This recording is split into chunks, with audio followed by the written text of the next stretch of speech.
kemahiran berunding lah. Jadi kemahiran berunding ini adalah satu kemahiran hidup yang penting, sebab itu bila mungkin dari sudut penggunaannya ataupun kegunaannya, mungkin sama ada di rumah, di pejabat ke dan sebagainya, iaitu tata cara bagaimana kita nak menyelesaikan masalah terhadap satu-satu perkara yang kita nak buat dengan cara perundingan. Manfaat kepada semua pihak. Jadi hasil perundingan tu akan menyenangkan hati semua pihak lah, insya-Allah. Jadi kalau sekiranya perundingan itu hanya menyebelahi mana-mana pihak ataupun satu pihak sahaja, maka mungkin akan timbul rasa ketidakpuasan hati akan berlaku. Okey, jadi kalau perundingan itu dilaksanakan dengan baik, dua-dua pihak akan kedua-dua pihak akan merasa bahawa dihargai dan sebagainya. Okey, dari sudut definisi perundingan dimaksudkan sebagai perhitungan, perkiraan, pertimbangan dan perbicaraan yang sungguh-sungguh bagi mendalam tentang sesuatu hal.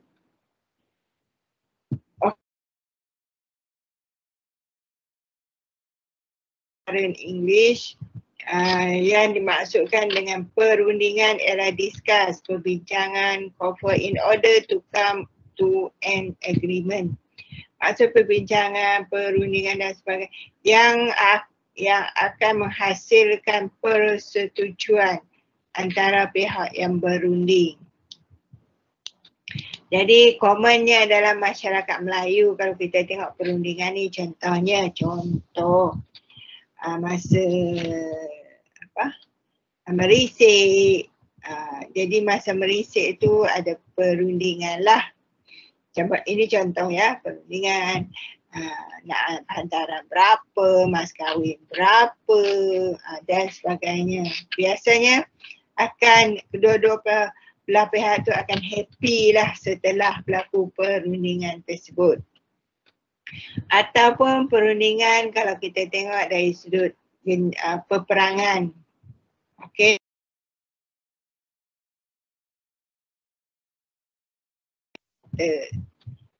Jadi kalau gencatan senjata, dua-dua pihak tu akan letak senjata lah. Itu sebagai contoh perunding. Kalau dari segi kerja,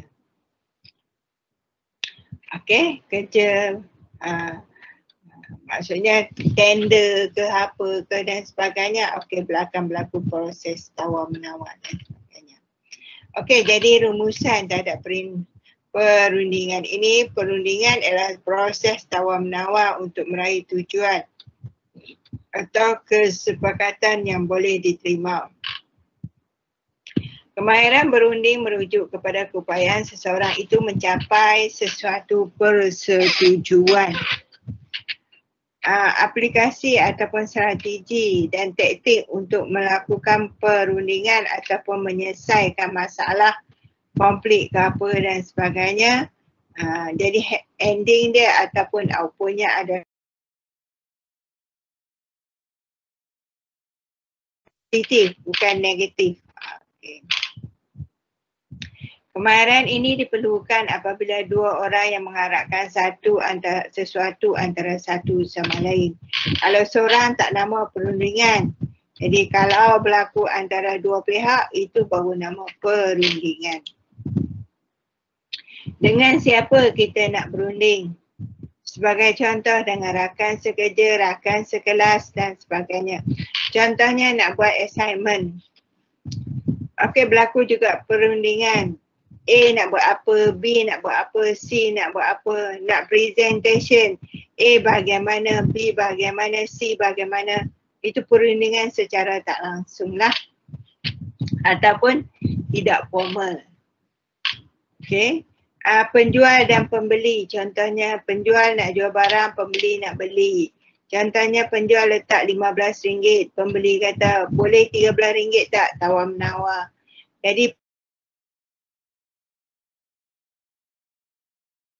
RM15 boleh. Jadi persetujuan antara pembeli dan penjual dengan harga RM14 itu merupakan satu perundingan yang simple, yang tak formal dan sebagainya.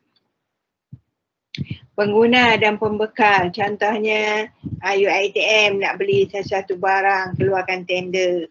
Jadi negotiate harga dan sebagainya. Bila nak hantar.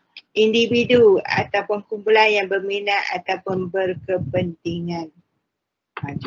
Jadi perundingan ni boleh berlaku dalam masa ketika tujuan-tujuan tertentu dan sebagainya. Contoh yang saya bagi tadi, contohnya dari sudut perkahwinan pun ada perundingan. Jadi supaya apabila dah kahwin, dah berlaku dah berlaku semua dan sebagainya, tak akan timbul isu di sebalik. Okey, tujuan perundingan. Mencari penyelesaian kepada salah satu masalah tanpa unsur kekerasan. Itu perundingan. Unsur kekerasan tak nama perundingan lah. Cara yang paling aktif untuk mengatasi dan menyelesaikan konflik atau perbezaan pendapat ataupun kepentingan. Jadi apabila berlaku konflik, biasanya perundingan dilakukan supaya dapat menyelesaikan masalah tersebut. Meningkatkan hubungan profesional dan rakan niaga dan rakan sekerja. Jadi apabila berlaku perhubungan silaturahim antara kedua belah pihak itu akan jadi semakin bertambah baik. Pelaksanaan dengan penuh keyakinan demi mencapai kesepakatan. Jadi biasanya tujuan perundingan adalah untuk mencapai kesepakatan. Maksudnya dengan satu kepimpinan dan keahlian dalam membentuk sebuah pasukan yang kuat. Jadi dalam perundingan ni ada ahli dia, ada pemimpin dia, ada ketuanya, ada pengerusinya. Jadi di sini bila tujuan itu mencapai matlamat, maka perundingan itu kuatlah. Maksudnya apa? Kalau kedua-dua belah pihak itu akan ada hubungan silaturahim, kekuatan dari sudut pasukan dan sebagainya. Mencapai hasil yang diinginkan dalam proses mengembangkan perniagaan dan sebagainya lah. Objektif perundingan dalam Islam ini sebagaimana yang telah dilakukan oleh Rasulullah SAW dalam sesi perundingan baginda, antara objektifnya sebagaimana yang ditulis oleh Wabah Az-Zuhaili.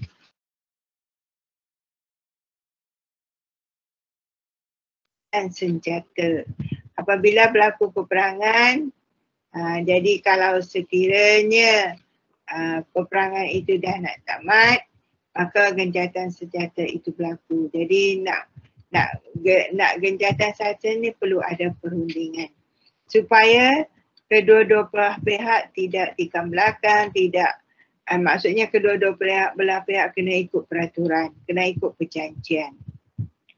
Jadi tak boleh ada pihak yang mungkir janji dan sebagainya. Memudahkan pengurusan perniagaan ataupun perdagangan. Okey, mengeratkan silaturahim, kejiranan, menyebar ajaran agama Islam di setiap rantau. Jadi kalau kita tengok penyebaran Islam di seluruh pelosok dunia hingga Andalusia dan sebagainya, ada yang berdasarkan pada peperangan, ada yang berdasarkan pada perundingan. Rantawanan atau memerdekakan tebusan. Okey, ini apa yang pernah dilakukan oleh Rasulullah SAW. Kalau kita tengok pada zaman sekarang, kita pun ada peperangan juga. Okey, jadi Contohnya pada masa peperangan dengan Iraq, KT buat gencatan senjata dan sebagainya.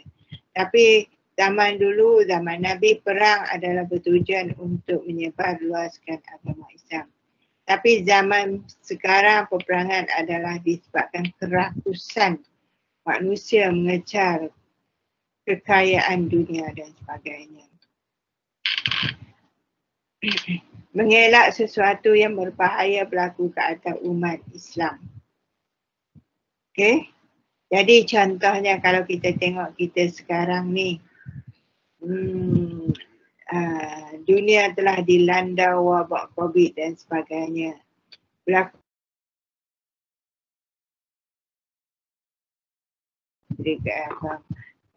Kementerian Kesihatan dan sebagainya, maka kita kena PKP. Itu. Jadi pengurusan atasan negara, pengurusan negara telah mengambil pendekatan. Maksudnya kalau tak buat, wabak ni akan melanda ataupun akan merebak dengan lebih besar lagi. Jadi perundingan itu dilakukan untuk menyelesaikan masalah dengan mengadakan PKP. Jadi orang Selangor kena PKP lah. Mungkin negeri-negeri yang lain PKPB. Ringan sikit. Okey, kalau negeri Perlis tu tak apalah, dia pemilihan dia kecil je bolehnya. Okey, proses perundingan. Jadi proses perundingan perlu merancang dulu. Merancang perundingan tersebut dan persiapan-persiapan.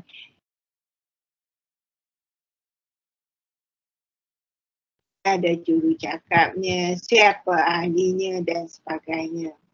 Strategi perundingan, maksudnya macam mana nak buat perundingan tersebut. Berapa belah pihak, apa yang nak buat, ke mana tempat dan sebagainya. Jadi berlaku perundingan sebenar. Jadi di masa perundingan sebenar inilah nak tahu perundingan itu percaya tak percaya dan sebagainya. Taktik perundingan, cara perundingan tu macam mana? Online ke, Google Meet ke, bersemuka ke dan sebagainya. Okey, perancangan dan persiapan perundingan. Yang pertama kita kena kenali diri kita sendiri dulu. Sama ada kita bersedia ataupun tidak, kita boleh mengawal diri ataupun tidak. Mungkin mengawal diri dari sudut intonasi suara, perasaan marah ke, senang.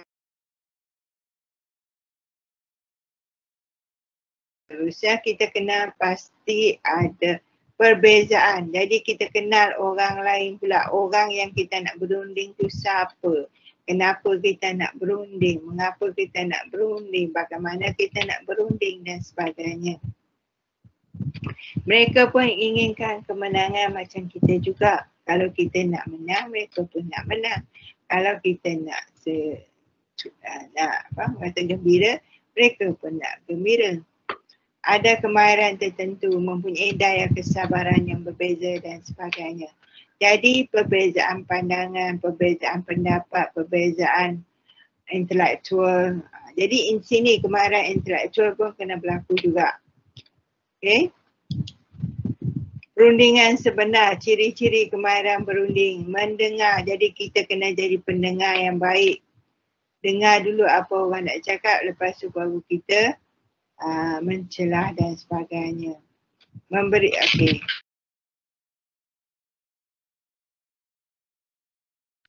Okey, jadi di sini perundingan sebenar ni, ciri-ciri kemahiran berunding ni ada 4, iaitu mendengar, memberi cadangan, memilih dan menerima. Mendengar.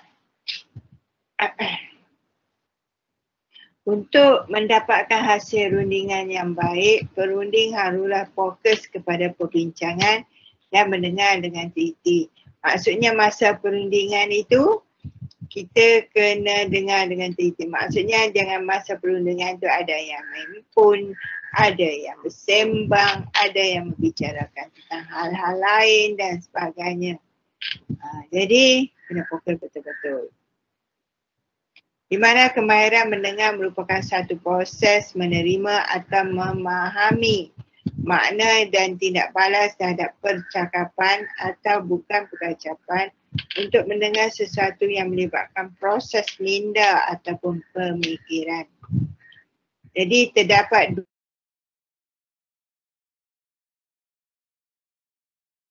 pendengaran tersebut.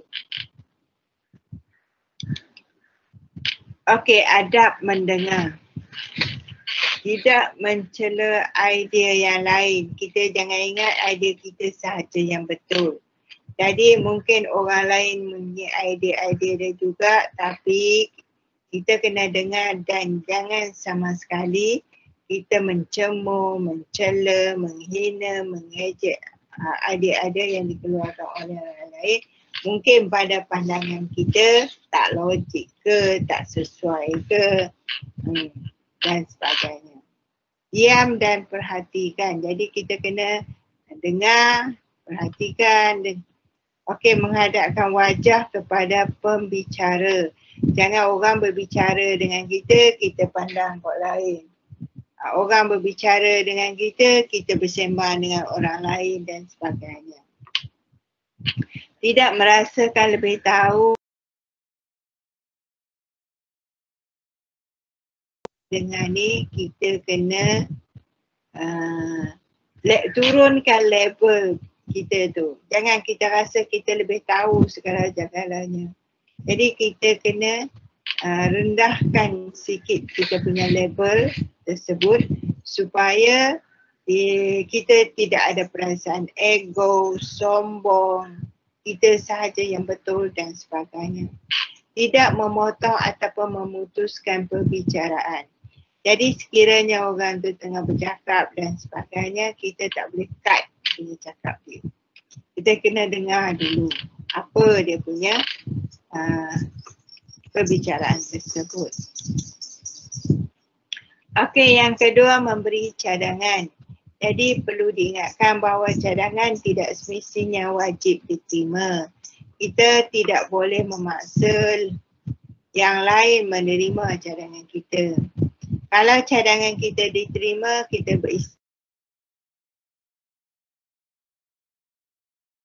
akan membawa keburukan. Kalau cadangan kita ditolak, bersyukur. Sebab apa? Kita terselamat, takut-takut cadangan kita itu akan menyebabkan keburukan. Jadi kita ni pelik sikit. Kalau cadangan kita tak terima, kita rasa kecil hati, bermain dan sebagainya.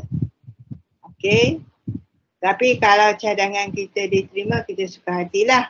Tapi kita kena ingat bahawa mungkin cadangan kita itu akan membawa keburukan. Jadi kita dari sudut kaedahnya, mungkin kalau cadangan kita itu betul, baik, ada kuasa ijtihad lah di sini. Jadi kalau betul ijtihad kita, dapat 2 pahala. Kalau tak betul ijtihad kita, dapat 1 pahala. Tapi kalau kita tengok, kalau dalam perbincangan dan sebagainya, kalau tak bagi cadangan, tak akan menyelesaikan masalah juga.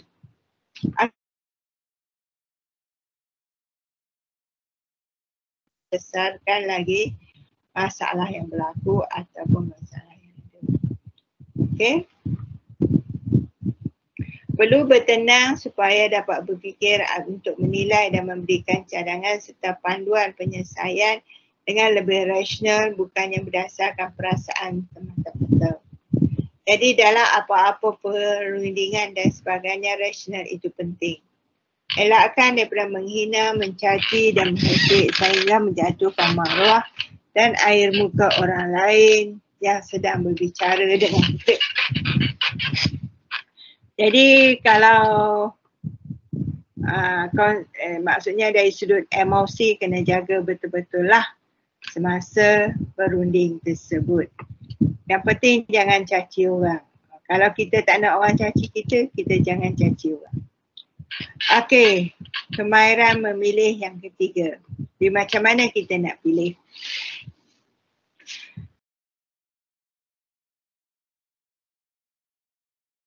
Ada catatkan kebaikan dan keburukan mengenai satu-satu perkara tersebut. Ini adalah untuk membantu kita membuat perbandingan mana yang baik dan mana yang buruk. Jangan jadikan rundingan itu sebagai ruang dan peluang untuk mengambil keputusan secara mendadak, membabi, tergesa-gesa dan sebagainya. Sebab tujuan perundingan adalah untuk sesuatu benda dan situasi yang terbaik. Jadi kalau kita tengok dari sudut pergerakan urat saraf kita dan sebagainya. Kalau kita senyum hanya 17 pergerakan yang berlaku dalam diri kita. Tapi kalau kita nak buat muka masam, kita terpaksa menggunakan banyak kuasa ataupun urat saraf kita ni untuk mengeluarkan ataupun menunjukkan perasaan masam tersebut. Jelah nak buat muka masam tu punyalah payah. Jadi dalam keadaan nak buat perundingan ini, jadi kita kena pilih, kita kena ambil dia punya pendekatan ataupun dia punya cara yang paling mudah, paling simple. Okay. Strategi untuk memilih masa yang sesuai, tempat yang sesuai. Janganlah di tempat yang panas. Jadi kalau panas, hati pun panas, fizikal pun panas dan sebagainya. Pilih caranya yang terbaik. Okey, susun saran.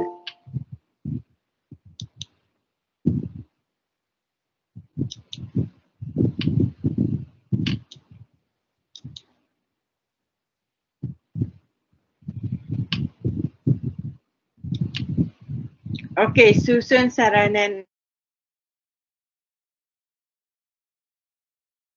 untuk dibahaskan dengan lebih lanjut.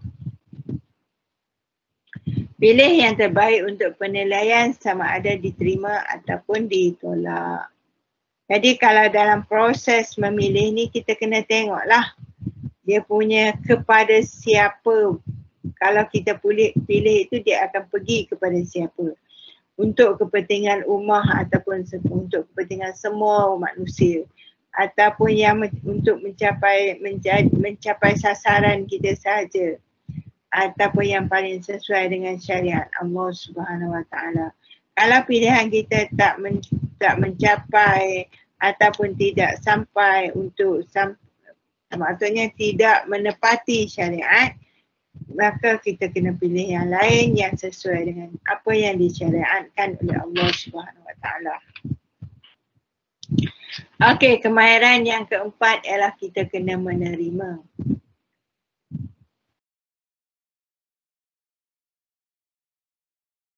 Yang diambil secara bersama walaupun tidak menyebelahi kita. Jadi maksudnya setelah kita berunding, kita dah buat pilihan, kita dah buat keputusan, jadi endingnya ataupun akhirnya kita kena terimalah keputusan yang dibuat. Kadang-kadang keputusan itu tidak menyebelahi kita, tapi kita kena terima juga sebab itu adalah persetujuan ataupun persepakatan yang telah dibuat. Elakkan provokasi dan serangan peribadi atau menikam dari belakang dan juga dendam. Maafkanlah yang terlebih dan terkurang.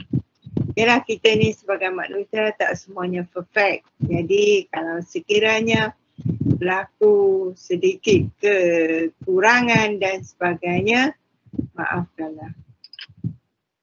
Konsep win-win situation perlu diamalkan untuk mewujudkan suasana yang harmoni.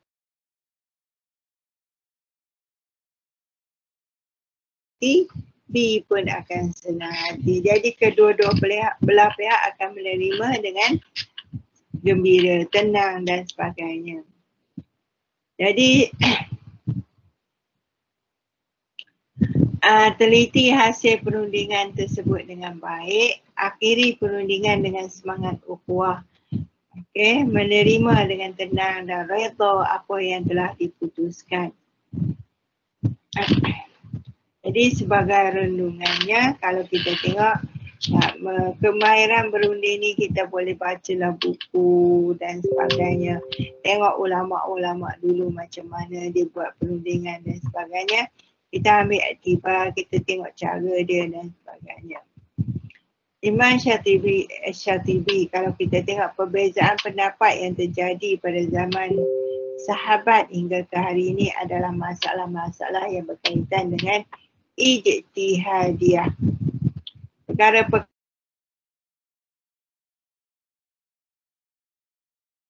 Okey. Jadi kalau kita tengok nak lantik khalifah pun ada perundingan dan sebagainya. Okey. Okey, sebagai rumusannya kalau kita tengok perundingan, Al-Quran menggunakan pendekatan perundingan dalam memimpin manusia. Ayat-ayat yang diturunkan oleh Allah Subhanahu Wa Taala ada asbabun nuzul ayat. Jadi kalau kita tengok sebagai contoh, Raja ditugaskan untuk analisis Al-Quran. Dia ambil surah-surah tertentu. Jadi setiap surah tu ada dia punya asbabun nuzul ayat. Ayat ni tak akan turun begitu saja tanpa sebab sebenarnya. Sebab ayat tu kan diturun kepada Nabi Muhammad SAW atas faktor-faktor tertentu, peristiwa ke apa ke dan sebagainya. Dan tak akan jawab secara segera. Sebab apa? Nabi akan tunggu wahyu daripada Allah Subhanahu Wa Taala. Sebab ayat-ayat Quran ini adalah sebagai satu pengajaran, sebagai satu iktibar, sebagai satu panduan kepada manusia. Di mana Rasulullah SAW mempunyai sifat fatanah, amanah, sidik dan tabligh. Menggunakan cara perundingan dalam menjayakan mesej ilahi.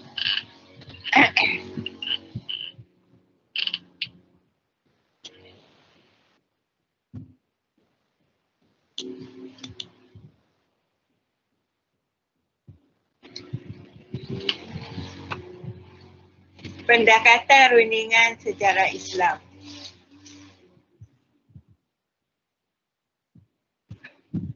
Sekejap orang potong rumput pula belakang rumah. Okey. Pendekatan rundingan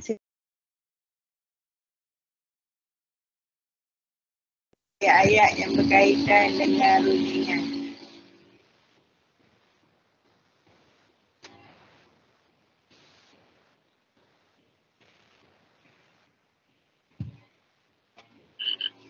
Dengar bising tak?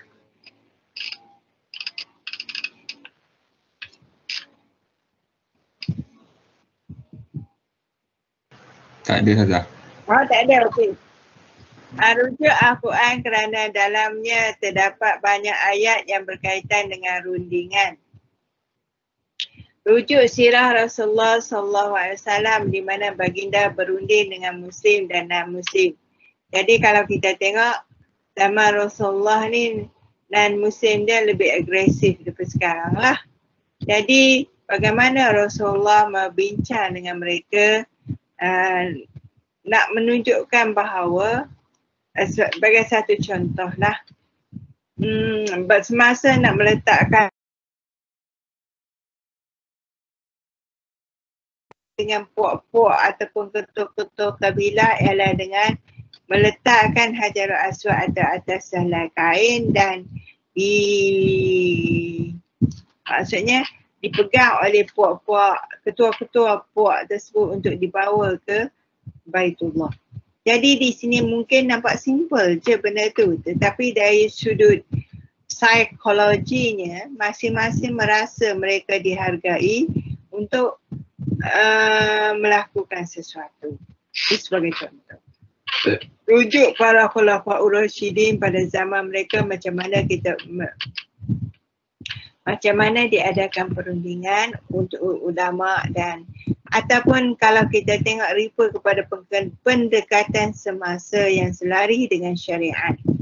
Jadi mungkin ada perkara-perkara yang kita rasakan sesuai, kita fikirkan sesuai dan tidak.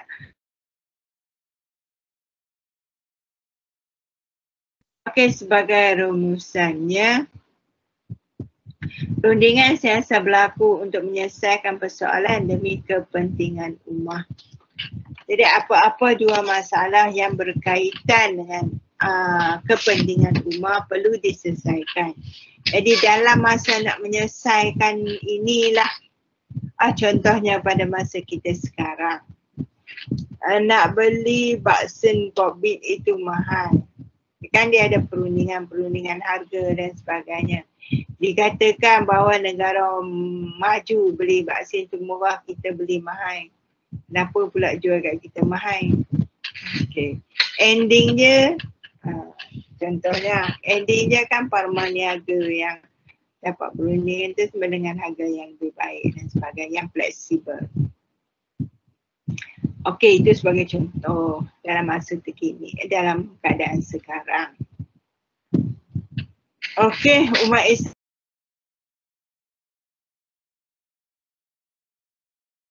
menyuruh yang makruf serta mencegah kemungkaran di samping saling memberikan nasihat.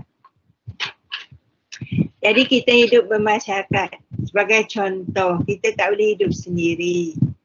Okey, kita nak makan sepinggan nasi yang kita nak makan tu, ada nasi, ada lauk, tak kira lah ayam ke ikan ke, ada sayur.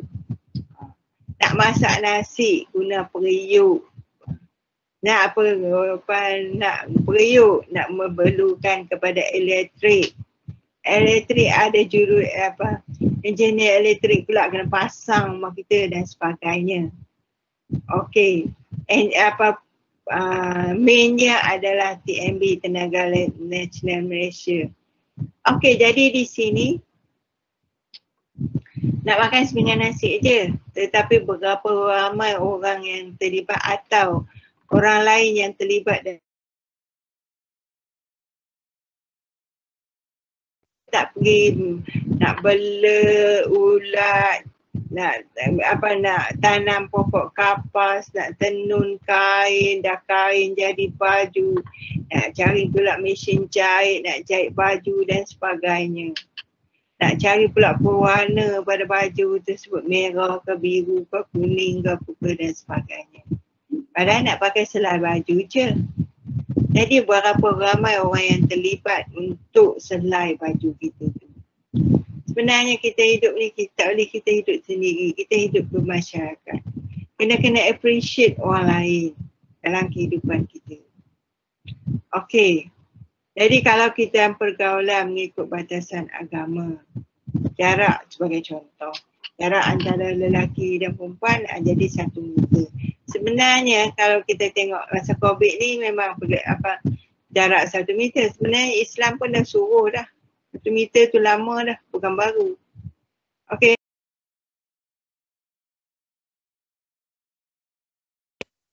Okey, kalau kita lihat dari sudut bala-bala yang Allah bagi kepada kita, mesti ada sebab dia. Okey, kena bacalah kitab-kitab lama dan sebagainya supaya ataupun kita kena cari apa sebab dan sebagainya. Tak tahulah. Okey. Cuba baca kenapa berlaku kemarau, apa sebab musababnya. Kenapa banjir, apa sebab musababnya dan sebagainya. Tapi kalau kita sebut orang marah sebab apa, mungkin terkena ke apa ke dan sebagainya. Tetapi perkara itu berlaku disebabkan sesuatu perkara, maksudnya ada kesan akibat daripada perbuatan manusia itu sendiri. Allah kita ni sebagai khalifah di muka bumi. Allah dah bagi kepada kita segala nikmat.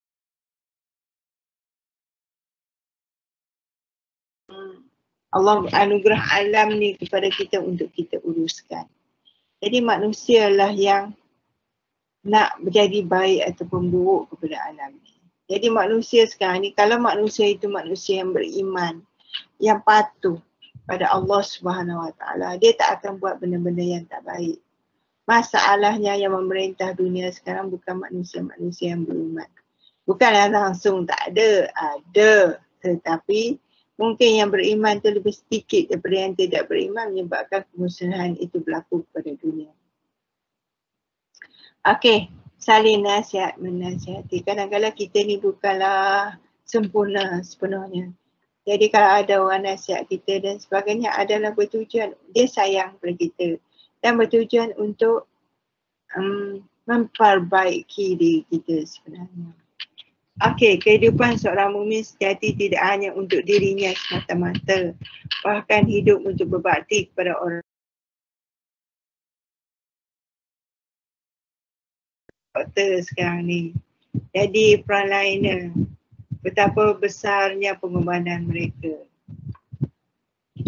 Okey, ialah saya sedihlah juga sebab anak saya doktor, cuti tak boleh, dibekukan, nak balik tengok mak pun tak boleh dan sebagainya. Sedih.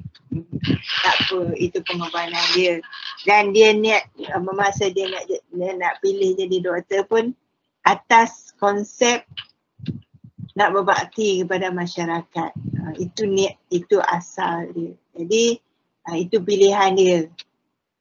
Jadi bapa dia kata, kalau nak berkhidmat pada masyarakat, jadi doktor antara salah satu cara untuk berkhidmat pada masyarakat. Jadi itu pilihan dia. Jadi walaupun sekarang dekat 2 tahun dah tak jumpa. Okey, tak apalah. Jadi kita bukan, hidup ni bukan untuk diri kita saja, tapi untuk orang lain dan sebagainya.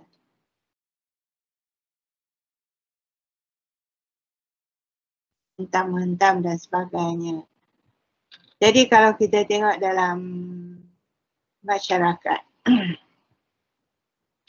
sebagai contoh kita tengok ahli parlimen kita, itu adalah satu cara yang tak rasional lah. Hingga sekarang ni persidangan parlimen, Dewan Undangan Negeri adalah digantung. Berat tu digantung. Patutnya mereka bertugas, berbincang cara baik dan sebagainya. Tapi ending, kalau kita tengok pada keadaan sekarang, digantung sampai Ogos. Jadi kalau kita tengok apa khidmat mereka kepada masyarakat. Jadi kalau Dewan tak bersidang, arang undang-undang macam mana nak dibahaskan, akan hanging lah.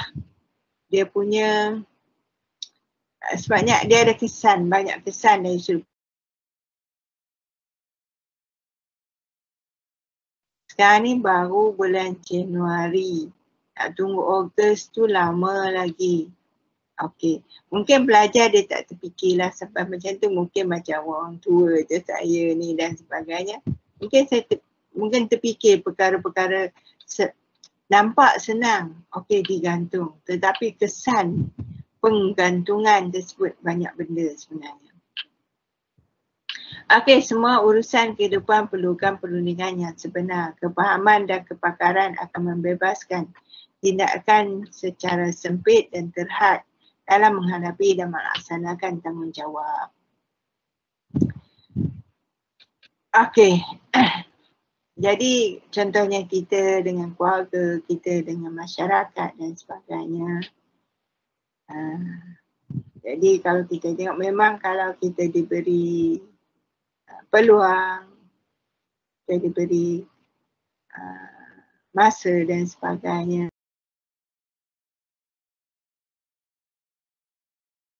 maka kita boleh gunakan kepakaran tersebut untuk menyelesaikan sesuatu masalah. Sebagai rumusannya, bulat air kerana pembentuk, bulat manusia kerana muafakat.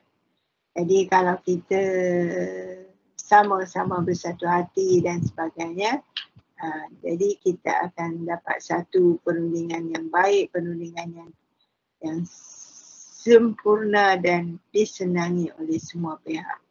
Okey, muafakat membawa berkat, ini kata-kata perkataan Melayu lah. Jadi bila kita muafakat, keberkatan daripada Allah itu yang penting. Jadi sebenarnya apa yang kita buat, kita nak berkat daripada Allah. Kalau kita buat sesuatu tanpa keberkatan Allah Subhanahu Wa Taala, hidup ni sia-sia. Hidup ni akan banyak ada masalah. Jadi keberkatan daripada Allah Subhanahu Wa Taala itu amat penting dalam kehidupan kita. Okay?